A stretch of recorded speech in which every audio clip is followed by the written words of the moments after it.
ये मेहमान, हे भगवान, सासू माँ फोन पर है। अरे सोनिया बेटा, वो तेरे बुआ सास का बेटा है ना मिक्की, वो और उसकी बीवी नेहा तुम लोगों के घर रहेंगे कुछ दिनों के लिए। अच्छा ठीक है माँ जी।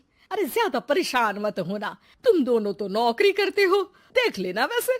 सोनिया सास का फोन तो रख देती है, लेकिन उसे समझ में नहीं आता कि वो क्या करे। वो अपने पति राहुल को फोन करती है। अरे राहुल सुनो ना, मिक्की आ रहा है नेहा के साथ हम लोगों के घर। ओह, अरे क्या बात है, तो आज रात हम भाई मिलकर पार्टी करेंगे। अच्छा तुम एक काम करना, अच्छा खाने को बना देना। ओके। सोनिया को अभी ये अंदाजा नहीं था कि उन लोगों के घर जो आ रहा है वो कैसे उन लोगों की जिंदगी में भूचाल ले आएगा। अभी सोनिया ने फोन रखा ही था कि डोरबेल बजती है। सोनिया दरवाजा खोलती है कि सामने खड़े होते हैं नेहा और मिक्की। अरे भाभी भाभी, आप तो हो बिल्कुल मेरी माँ जैसी। नमस्ते भाभी, कैसी हैं? बिल्कुल ठीक हूँ मैं। आओ ना, कोई तकलीफ तो नहीं हुई यहाँ तक पहुँचने में? अरे नहीं भाभी, कैब कर ली थी ना। अच्छा वो जरा नीचे ना कैब वाला खड़ा है, 800 रुपये दे आइए ना प्लीज। नेहा चलो अंदर, कितनी थक गई हो तुम भी ना। सोनिया, जिसकी शादी मिक्की की शादी से सिर्फ 2 महीने पहले ही हुई थी, उन लोगों को देखकर हैरान सी रह जाती है। जी मिक्की भैया। वो कैब वाले को पैसे देकर आती है तो देखती है कि उसके कमरे में मिक्की और नेहा का सारा सामान बिखरा होता है। आइए, मैं आप लोगों को गेस्ट रूम दिखा देती हूँ। कैसी बात कर रही है भाभी, गेस्ट कौन है यहाँ? हम तो यहाँ किसी तरह मैनेज कर ही लेंगे इस कमरे में। जॉइंट बाथरूम और टीवी लगा है तो यही रूम हमारे लिए ठीक रहेगा। अब हाँ नेहा, लेकिन ये हम लोगों का मास्टर बेडरूम है। अरे भाभी कोई बात नहीं, यहाँ का गद्दा भी ना कंफर्टेबल है, एसी भी ठीक ही लग रहा है। देखिए ना, हम इसी रूम में रह लेंगे, आप फिक्र ना करो भाभी। सोनिया बेचारी कहती भी तो क्या, वो किचन में खाने की तैयारी के लिए चली जाती है। शाम को सोनिया का पति आता है। ओए होए भाई, क्या बात है, शादी के बाद तो तुम बिल्कुल चेंज लग रहे हो। मिक्की क्या बात है भाई, तेरे तो मजे है। कब तक है तू हमारे साथ? बस देख, सेटल होने आया हूँ। तू तो जानता है छोटे शहर में कितनी कमाई होती है। हाँ हाँ, यहाँ रह, आराम से काम ढूंढ। मैं तो कहता हूँ नेहा भी पढ़ी लिखी है, वो भी कुछ अच्छा कर सकती है। अब देखो सोनिया भी तो नौकरी करती है भाई, महानगर में तो गाड़ी तभी चलती है। मिक्की को भाई की बात जम जाती है। अगली सुबह। अरे ये मिक्की और नेहा कहाँ गए? कार लेकर गए हैं तुम्हारी, बोल रहे थे शाम तक लौटेंगे। हे भगवान, ये क्या मजाक है यार, कल बता देना चाहिए था उसको कि कार ले जानी है। मैं ऑफिस समय से पहले निकलता, अब ऑफिस कैसे जाऊंगा? मैं नहीं जानती, दिन का खाना ना बाहर खा लेना। मैंने ऑफिस में आज की लीव डाल दी है। सुबह से उन लोगों के लिए नाश्ता और खाना बना रही थी, अब हिम्मत नहीं कर रही है। शाम को दोनों घर आते हैं। सोनिया और उसके पति के कमरे में जाकर जोर जोर से टीवी लगा लेते हैं। वो आज ना एक सीरियल बहुत अच्छा आने वाला है, मैं कब से उसका इंतजार कर रही हूँ। अरे नहीं नहीं भाभी, आज नहीं, आज तो कौन गाएगा गाना का फाइनल है। आज तो मैं ही टीवी देखूंगी। सोनिया गेस्ट रूम में आ जाती है। हे भगवान, कब तक ये दिन देखना है, अपने ही घर में बेगाने जैसे रह रहे हैं। सोनिया पति को फोन करती है। क्या है जी, कब जाएंगे ये लोग? अरे क्यों, क्या हो गया? अरे यार, न कमरा अपना न कार, मैं तो तंग आ गई हूँ इन लोगों से। कोई बात नहीं, मैं बुआ से बात कर लेता हूँ कि इन लोगों को किराए में कहीं कोई अच्छी जगह दिला दे। अरे डोंट वरी डार्लिंग। रहने दो, अच्छा नहीं लगेगा, कुछ दिन बाद बात कर लेना। सोनिया पति से बात करके सो जाती है, लेकिन शाम को जब वो किचन में जाती है तो किचन की हालत देखकर दंग रह जाती है। इतनी गंदी फैली रसोई किसने की? मेरे तो बस का ही नहीं इसे साफ करना। लेकिन यहाँ आया कौन था? मैं आई थी भाभी, वो मिक्की को ना केक खाने का मन था तो वही बनाया था। केक इतना टेस्टी था, इतना टेस्टी, क्या बताऊं आपको। पूरा केक मिक्की खा गए, किसी के लिए नहीं छोड़ा। मुझे तो बस ना छोटा सा टुकड़ा मिला।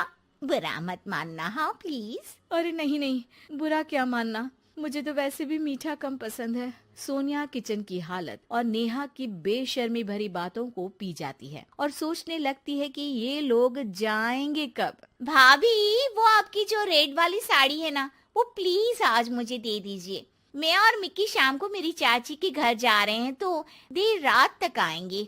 तुम्हारी चाची यहीं रहती है? तो कुछ दिनों के लिए उनके घर स्टे कर लो ना, उनको भी अच्छा लगेगा, वरना कहीं बुरा ना मान जाए। अरे नहीं नहीं भाभी, मैं ना वहाँ कंफर्टेबल नहीं हूँ।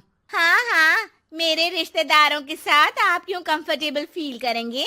ऐसी बात नहीं है नेहा, हम भाई एक दूसरे को बचपन से जानते हैं, हम एक दूसरे को समझते हैं। अरे तुम्हारी चाची के लिए जो कुछ तुम बताती हो उसे सुनने के बाद मैं कैसे उनके घर रुक सकता हूँ? नेहा थोड़ा अनकंफर्टेबल फील करते हुए कहती है। हाँ लेकिन सामने तो अच्छे हैं ना, हमें क्या करना भाभी कि वो पीछे क्या बोलते हैं। हाँ लेकिन मुझे फर्क पड़ता है। मैं भैया और भाभी के पास इसलिए हूँ क्योंकि मैं जानता हूँ कि भैया और भाभी मेरे पीछे मेरी बुराई कभी नहीं करेंगे।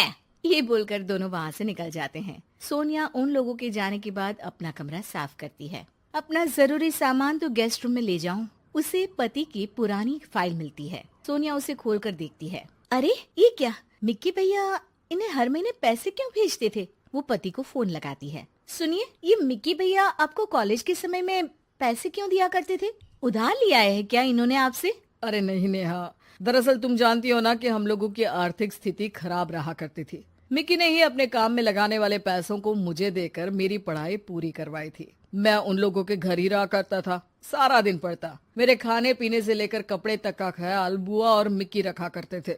मैंने न जाने उन लोगों के बारे में क्या क्या सोच लिया। एक वक्त जब उन लोगों ने आपके लिए सब कुछ लगा दिया, आज हम लोगों की बारी आई तो हम इतना सोच रहे हैं। अच्छा है कि तुमने खुद ही इस बात को रियलाइज कर लिया। ये एक अच्छी बीवी की निशानी है। शहर की लुगाई गांव को आई। मधु शहर में रहने वाली पढ़ी लिखी मॉडर्न लड़की है। वो और पवन साथ कॉलेज में पढ़ते थे। धीरे धीरे उन दोनों में प्यार हो गया। पर पवन गांव में रहने वाला एक साधारण सा लड़का है। मधु के पिता हमेशा उसे ये बात कहकर ताना देते हैं। तुम वहां गांव में कैसे एडजस्ट करोगी? शादी करके तुम गांव तो चली जाओगी, पर अपनी सारी मॉडर्न सोच और चीजें यहाँ शहर में ही रख कर जाना। ये सुनकर मधु को बहुत गुस्सा आता है। तो क्या हुआ अगर वो लोग गांव के हैं? मैं वहां जाकर उस घर को बिल्कुल शहर की तरह बना दूंगी। शाम होते ही मधु पवन को वीडियो कॉल करती है। अच्छा हुआ तुमने वीडियो कॉल कर लिया। हाँ, मैं तुम्हें आज अपनी माँ से मिलाता हूँ। अरे बिट्टू, क्या कर रहा है? ये क्या है? दूर करना इस टुनटुने को। जाने कौन दिख रहा है इसमें तो। अरे माँ, आपकी बहू का वीडियो कॉल है। आप इसमें अपनी बहू से आमने सामने बात कर सकती हैं। नमस्ते माँ जी, कैसी हैं आप? अरे जेका, ये बहू ने अपने कान में क्या लगाया है? जो कैसे झुमके हैं? झुमके नहीं माँ जी, इन्हें ईयरफोन्स कहते हैं। इससे सामने वाले की आवाज और अच्छे से आती है। मैं आपको भी ला कर दूंगी। अरे नहीं नहीं, हमें नहीं ना चाहिए, हमारे कान बिल्कुल ठीक है। हाँ। माँ जी की ये बातें सुनकर मधु को अपने पिता की बातें याद आ जाती है और वो उसी वक्त ये ठान लेती है कि वो अपने ससुराल को एकदम मॉडर्न ससुराल बनाकर रहेगी। कुछ दिन बीत जाते हैं। पवन और मधु की शादी हो चुकी है। आज मधु का अपने ससुराल में पहला दिन है। माँ जी, मैं आपके लिए एक तोहफा लाई हूँ। अरे इतना बड़ा तोहफा? अरे क्या लाई है रे इस बड़े से बक्से में? मधु बॉक्स खोलती है। ये क्या है? ये वैक्यूम क्लीनर है। मैंने आपको झाड़ू लगाते हुए देखा तो सोचा अब आपका काम आसान हो जाएगा। अरे वाह बहू वाह, तूने मुझे झाड़ू लगाते हुए देखा तो तू मेरे हाथ से झाड़ू लेकर खुद भी तो लगा सकती थी ना। पर नहीं, तूने तुझे मशीन लाकर मेरे हाथ में दे दी कि यह काम हमेशा मैं ही करूं। ये आजकल की शहरी छोरियां बिल्कुल नहीं बदलेगी। मधु को मन ही मन गुस्सा आता है, पर फिर भी अपना गुस्सा भूलकर मधु माँ जी को वैक्यूम क्लीनर इस्तेमाल करना सिखाती है। अगले दिन मधु सुबह उठती है तो ये आंगन में से कैसी आवाजें आ रही हैं? मधु दौड़ती दौड़ती आंगन में जाती है और देखते ही चौंक जाती है। अरे माँ जी, ये आप क्या कर रही हैं? और वो कहाँ है ना, सुबह मैं जब कुएं से पानी निकाल रही थी तो मेरे कान की बाली उसमें गिर गई थी। तो ये तेरा वैक्यूम ना सारी चीजें अपनी तरफ खींच लेता है ना, तो मेरी बाली भी तो निकाल ही देगा। उसी की कोशिश कर रही हूँ, पर न जाने क्यों अब ये चालू ही नहीं हो रही तेरी मशीन। अब वो चालू होगी भी नहीं। पर अब कुएं में से पानी निकाल क्यों रही थी? अरे कमाल करती हो ना बहू, पीने के लिए पानी क्या तेरे मायके से लाऊं मैं? अरे कुएं से ही तो निकालना पड़ता है। हाँ, पीने के लिए पानी, और वो भी कुएं से। मधु दिमाग लगाती है और थोड़ी ही देर में घर में वाटर प्योरीफायर लगवा देती है। ये देखिए माँ जी, इसमें बस एक बार पानी भर देंगे तो नल में पानी साफ होकर बाहर आएगा। अरे वाह रे बहू, ये तो बहुत ही बढ़िया चीज है। रात हो जाती है। मधु जैसे ही प्योरीफायर का नल चालू करती है तो वो अचानक से फट जाता है और सब जगह पानी पानी हो जाता है। अरे ये क्या हुआ? ये क्या हो गया? मैंने तो बस इसमें उबला हुआ पानी डाला था, ये इतनी जल्दी खराब हो गया।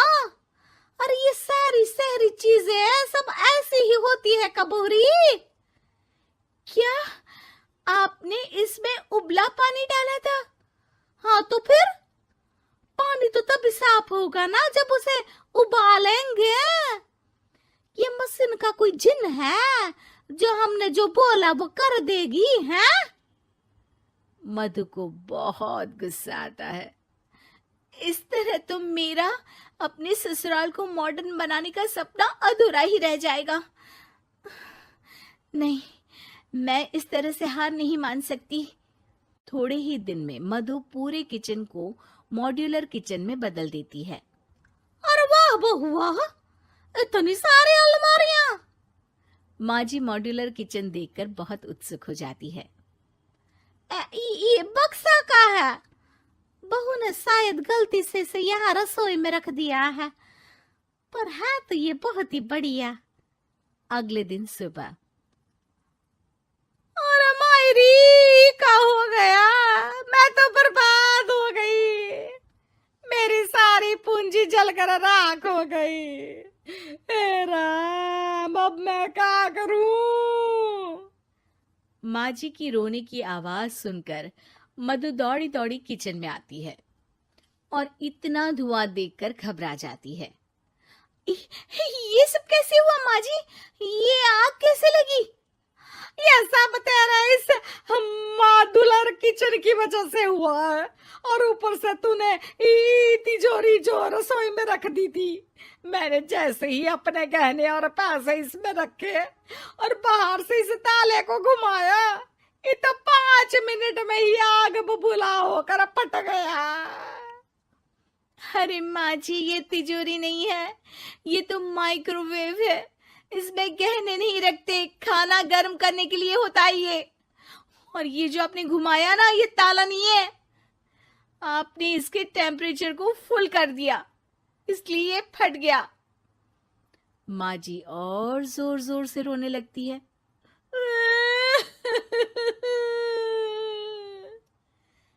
मधु सर पीट लेती है और कसम खाती है कि अब ससुराल को मॉडर्न बनाने की कोई कोशिश नहीं करेगी। मुझे माफ कर दीजिए माँ जी, आप जैसी हैं वैसी ही ठीक है। मधु को अपने पिता की कही बात याद आ जाती है और मधु वापस घर और किचन को पहले जैसा ही कर देती है।